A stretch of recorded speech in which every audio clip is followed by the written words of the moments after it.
Okolo nového nálezu pod veľkou pyramídou Chafreho v Gíze sa sústredilo značné množstvo pozorností a keďže zatiaľ neexistujú žiadne podstatné správy o tom, čo by mohlo byť pod ďalšími dvoma, názory na tento nález sú zatiaľ rozdelené. A hoci sa tvrdenia na povrchu môžu zdať extravagantné a pre mnohých nereálne, odmietnutie, ktorému objav čelí nielen vo verejnom sektore, ale aj v akademickom svete, je pre nás veľmi dobre známe. A keď sa dozviete o faktoroch, ktoré nás obzvlášť zaujali na tomto náleze, o charakteristikách, ktoré sme cítili, že ak sú naše podozrenia správne, by sa skutočne našli, môžete sa na tento možný nový objav pozerať úplne a možno hlbšie. Dlho sme tvrdili, že veľké pyramídy v Gíze nie sú jednoducho umiestnené tam, kde sú, na mieste vybranom náhodne na stále sa meniacich pieskoch Egypta, ale že boli v skutočnosti starostlivo a majstrovsky naplánované a vykonané. Čo viac, pre starovekú civilizáciu, ktorá bola dostatočne sofistikovaná na to, aby vytvorila také gigantické a komplexné štruktúry s takými presnými špecifikáciami, štruktúry, ktoré mali stáť celé veky, by ste možno nepovažovali za samozrejmé, že by postavili základy? Obrovská kamenná plošina, ktorá má na mnohých miestach dôkazy o tom, že bola kedysi úplne umelo postavená, so schodiskami, ktoré sa zdajú byť umiestnené, vytesané do plošiny a cez ňu priamo do jej spodnej časti na konkrétnych miestach, pričom dôvody preto sú zatiaľ nejasné. Nevytvorili by ste dokonale rovný kamenný základ, ak by ste skutočne mali schopnosť pracovať s takými obrovskými kameňmi, miesto na umiestnenie niekoľkých stavieb, z ktorých každá váži okolo 1 000 000 tón, každá dokonale postavená a každá plánovaná tak, aby zostala dokonale rovná tisíce rokov. To však vyvoláva viac otázok. Najmä prečo tieto štruktúry zdanlivo potrebovali takú dokonalú zarovnanosť. S čím boli zarovnané? Boli to staroveké súhvezdia, alebo možno zarovnanie smerujúce hlboko do zeme pod nimi, alebo možno oboje. Možno boli tieto stavby skutočne postavené zhora nadol, nie doslova, ale s ohľadom na ich funkciu. Až v posledných niekoľkých desaťročiach sme začali chápať, aké obrovské úsilie si vyžiadali veľké pyramídy a možno vidíme len zlomok ich skutočnej veľkosti, pretože až s použitím skenovacieho zariadenia v storočiach zhoršovania, ktoré tieto stavby zažili, sme začali vidieť, aké veľké kamene sú v ich exoskelete. Ako by tieto výkony boli úmyselne skryté, pochované a zakryté ich pôvodnými staviteľmi, rovnako ako ich skutočná funkcia a skutočná veľkosť. A s anomáliou, ktorá údajne prenikla 2 kilometre do zeme pod ňou, sa človek musí zamyslieť, čo by to mohlo byť. Mohli by generovať nejakú formu energetického poľa alebo dokonca manipulovať s faktormi samotnej reality? Zaujímavo, medzinárodná výskumná skupina skúmala elektromagnetickú odozvu Veľkej pyramídy na rádiové vlny. Vedci predpovedajú, že za podmienok rezonancie môže Šufuova pyramída koncentrovať elektromagnetickú energiu vo svojich vnútorných komorách a možno ešte zaujímavejšie spod jej základne. Výskumná skupina plánuje použiť tieto výsledky na navrhnutie nanočastíc schopných reprodukovať podobné efekty v optickom rozsahu. Štúdia bola publikovaná v časopise Journal of Applied Physics. Výskum naznačuje, že samotné pyramídy môžu sústrediť špecifické formy svetla a rovnako ako legenda z Pána prsteňov môžu byť jedného dňa objavené ako majáky, ktorých tajomstvá funkcie sú skryté v symbolike okultizmu a hlavného prúdu spoločnosti po celé roky.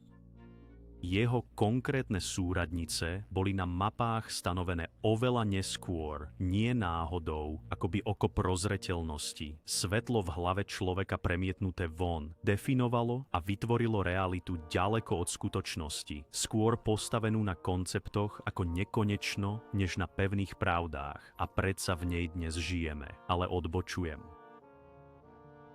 Čo je táto vec skrytá pod veľkými pyramídami? Sú tam ďalšie? Prečo sú tieto štruktúry na takmer každom kontinente? Prečo boli skryté po tisícročia? Vedia mocní, čo veľké pyramídy skutočne sú? Je to len otázka času, kým sa táto pravda nepochybne potvrdí. Bola táto správa zverejnená práve teraz, aby nás nasmerovala na správnu cestu, s vedomím, že toto uvedomenie je nevyhnutné? Budeme vás informovať o ďalšom vývoji týkajúcom sa tohto nového objavu. Považujeme tieto možnosti za veľmi presvedčivé.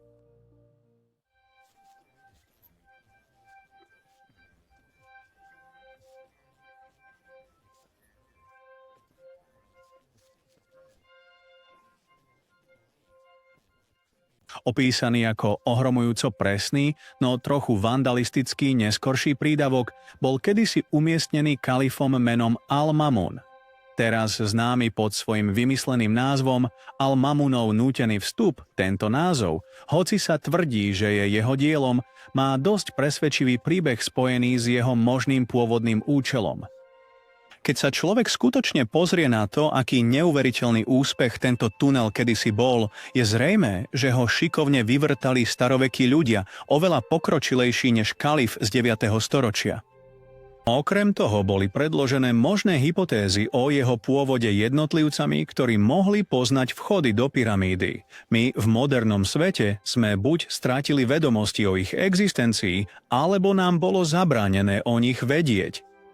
Kamenné dvere na pántoch, dokonale vyvážené, aby ich mohol otvárať a zatvárať priemerne veľký človek. Dvere na severnej strane stavby, ktoré, keď sú zatvorené, sa zdajú byť nerozoznateľné od svojho okolia.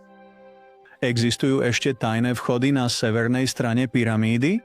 Citujem: Veľká pyramída, kúsok vyššie na jednej strane, má kameň, ktorý sa dá vybrať, a keď sa zdvihne, je tam šikmá chodba k základom. Koniec citátu. Napísal Strabon v Pyramídy a chrámy v Gíze, Flinders Petrie. Napriek týmto ďalším veľmi presvedčivým vyšetrovacím stopám, predloženým okrem vysvetlenia existencie tunela, jeho pozoruhodná presnosť zostáva ťažko vysvetliteľná pre podporovateľov akademického príbehu udalostí. Ako hovorí autor Ralph Ellis, citujem: Hlavným problémom s klasickým vysvetlením bolo, že Mamunov tunel je až príliš presný na to, aby to bolo pohodlné. Sleduje priamu líniu do pyramídy k veľmi dôležitému spojeniu medzi klesajúcou a stúpajúcou chodbou. Často sa uvádza, že Mamun musel tunel prudko otočiť doľava, aby objavil pôvodné chodby, čo bola skutočnosť, ktorú mal Ralph na pamäti, keď prvýkrát navštívili Veľkú pyramídu. Ale kráčal dolu núteným tunelom dosť zmetený, pretože ľavú odbočku uvedenú v literatúre nebolo možné nájsť. Keď sa vrátil späť tunelom a pokúsil sa znova, tá ľavá odbočka sa zdala byť len miernym rozšírením tunela. V skutočnosti bolo kopanie takmer presne na cieľ. Koniec citátu. Ako môže človek vedieť, kde sa nachádza, keď je hlboko v chodbách takej neuveriteľne veľkej starovekej stavby? Po druhé, ak sa tvrdí, že sa začalo zvonku, musí sa vyriešiť ten istý problém, pretože ako vedel, ako vytvoriť počiatočný uhol. Aj keď je to teraz najpoužívanejší vchod a aj keď bol zahrnutý do nespočetných plánov, nakresliť presnú líniu zostupu existujúceho tunela je oveľa jednoduchšie, než vytvoriť tento presný uhol na začiatku. A vnútri Veľkej pyramídy je zostávajúca polovica toho, čo sa často používa na vytvorenie presvedčivého možného vysvetlenia pôvodného účelu tohto tunela. Známy ako sarkofág Šufua, anomálny objekt nájdený v pyramíde, artefakt, o ktorom sme už hovorili. Nikto nedokáže vysvetliť, ako sa tento obrovský kamenný objekt dostal do pyramídy. Nezmestila by sa cez existujúce vstupné tunely. Avšak v určitom čase počas života pyramídy niekto rozbil tento kamenný box, vzal jeho obsah a veko sarkofágu, objekt, ktorý by sa tiež nezmestil cez zákruty existujúceho tunelového systému, ale zmestil by sa cez vynútený tunel. A kvôli vandalistickej povahe samotného tunela by sa dalo tvrdiť, že toto poškodenie sarkofágu spôsobili tí istí jednotlivci, ktorí tunel postavili, aby vybrali tzv. Veko sarkofágu. Je toto skutočný pôvodný účel tunela a ak ho vytvoril kalif v 9. storočí, ako mohol tak presne vyhlbiť tunel na cieľ? A navyše, kde je teraz tento poklop? Bol tento tunel, ako naznačujú mnohé rôzne vrstvy obkladových kameňov, postavený neskoršou, no tiež stratenou civilizáciou, ktorá prekvitala dávno pred starovekými Egypťanmi, nachádzame dôkazy, ktoré to veľmi presvedčivo naznačujú. Na plošine Gíza sa stále skrýva obrovské a zarážajúce množstvo historických anomálií. Rozstavené schody, rozstavený kameň, rozstavený piesok, megality gigantických, takmer nemožných. proporcie a tak ďalej, sa napriek tomu jedným z najzaujímavejších zo všetkých týchto zvláštnych nevysvetlených relikví musia byť tie, ktoré majú mimozemský pôvod.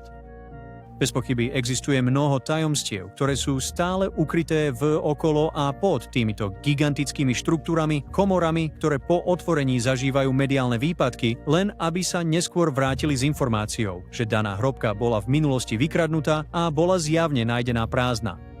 Skutočná otázka teda znie, čo skrývajú egyptské starožitnosti. Mohli by sa ešte nájsť ďalšie artefakty alebo predmety s mimozemskými spojeniami, najmä v samotnom Cheopsovi. Tutanchamonov dýka, ktorá bola kedysi vyrobená z kovov s mimozemským pôvodom, môže byť len jedným kusom z osady. Šíria sa fámy o možnej existencii celého trónu pripisovaného samotnému Chufevovi, ktorý bol nielen vyrobený z rovnakých mimozemských materiálov, ale mohol by byť stále ukrytý v Veľkej pyramíde. Profesor Giulio Magli z Milanskej polytechniky napríklad verí, že trón faraóna Chufua je ukrytý v tajnej komore hlboko vnútri samotného Cheopsa. Citujem, existuje možná interpretácia, ktorá je v dobrej zhode s tým, čo vieme o egyptskej pohrebnej náboženstve, ako je to zaznamenané v textoch pyramíd. V týchto textoch sa hovorí, že faraón, predtým než dosiahne hviezdy severu, bude musieť prejsť bránami neba a posadiť sa na svoj železný trón. Koniec citátu. Teraz, vďaka skenovaným pyramídam a využitiu prenikavých technológií, je v centre pozornosti nová tajomná komora.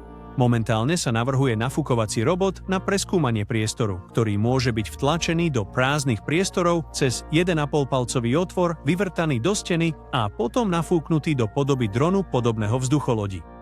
Hlavný výskumník dr. Jean-Baptiste Mouret povedal pre Digital Trends, citujem, hlavnou výzvou je vložiť kompletného prieskumného robota do otvoru, ktorý je čo najmenší, koniec citátu. Otázkou zostáva, odkiaľ pochádza všetok tento meteoritický materiál. Bol v našej minulosti katastrofický udalosť, ktorá je zodpovedná nielen za tieto materiály, ale aj za množstvo ďalších rozstavených artefaktov v Gíze? Aj keď je to momentálne len špekulácia, možná existencia trónu je nepochybne veľmi pútavá. Budeme vás informovať.